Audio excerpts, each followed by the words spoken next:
হাসিনা 5 মিনিটের মধ্যে পালাইছে, কিন্তু আগামী সরকার যিনি আসবেন, যিনি চাঁদাবাজ সেন্টারবাজি আমাদের মা বোনদের উপর অত্যাচার করবেন, দেশের ভাই বোনদের উপর অত্যাচার করবেন, আমরা কিন্তু তাদেরকে ছেড়ে কথা বলবো না।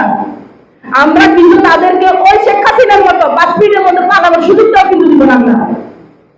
আমরা চাই আমাদের যে ইয়াং জেনারেশনের যে ভাই বোনরা আছে, আপনার তো ভাই অনেক বছর দেখাইছেন, এবার একটু রেস্ট নেন না, বয়স তো অনেক হয়েছে।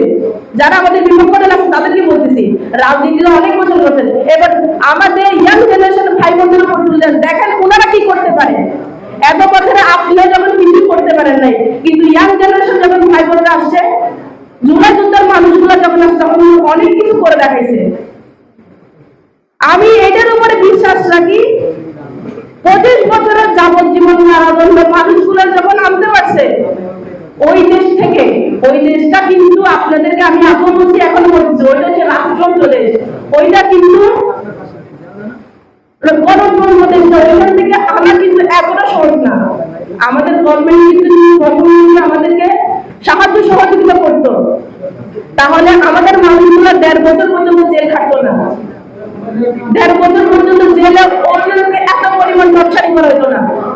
ওনাদেরকে যখন এয়ারপোর্টে গ্রেফতার করা হয়েছে, অনেক মালামাল ওনাদেরকে নিয়ে ওদের খালি হাতে পাঠাইছে। কেন? ওদের দোষ ছিল, ওদের দেশের পক্ষে হয়ে কথা বলছে সেজন্য।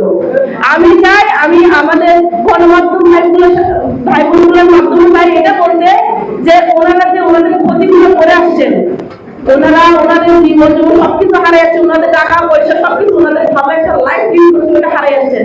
আমি চাই এই কেসটা যাতে উঠে করে ফেলেন, যাতে তুলে ফেলেন, যাতে আমার ভাইগুলো যাতে ওই কর্মস্থলে আবার যেতে পারে।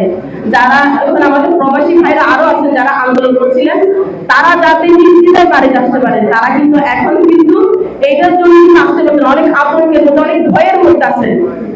আমি আমার বক্তব্য এতটুকু শেষ করবো।